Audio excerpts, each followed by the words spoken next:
आफताब, जो कि सूरज का नाम था, बहुत परेशान था। वो हर रोज जमीन को देखता था और उसे महसूस होता था कि जमीन दिन ब दिन गर्म होती जा रही है।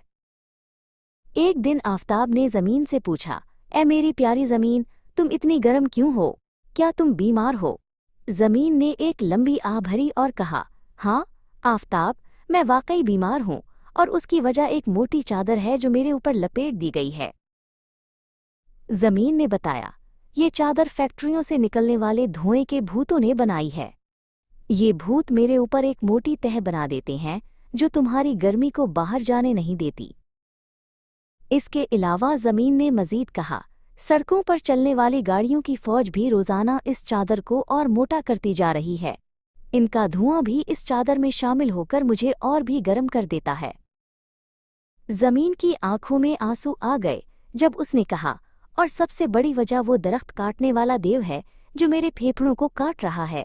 मेरे दरख्त जो इस धुएं को साफ करते थे अब कम होते जा रहे हैं। आफताब ने जमीन की सारी बात गौर से सुनी। इसे बहुत दुख हुआ कि इंसानों की लापरवाही की वजह से जमीन इतनी तकलीफ में है।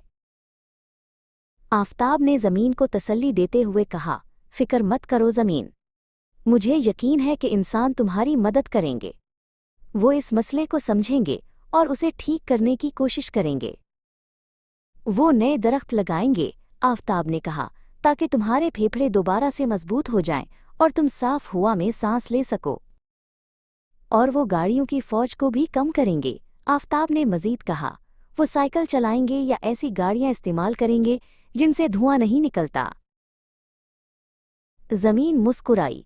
उसे यकीन हो गया था कि अगर सब मिलकर कोशिश करें तो वो दोबारा से ठंडी और हरी भरी हो जाएगी, और आफताब की गर्मी उसके लिए एक प्यार भरा एहसास बनेगी, न कि एक तकलीफ दे बोझ।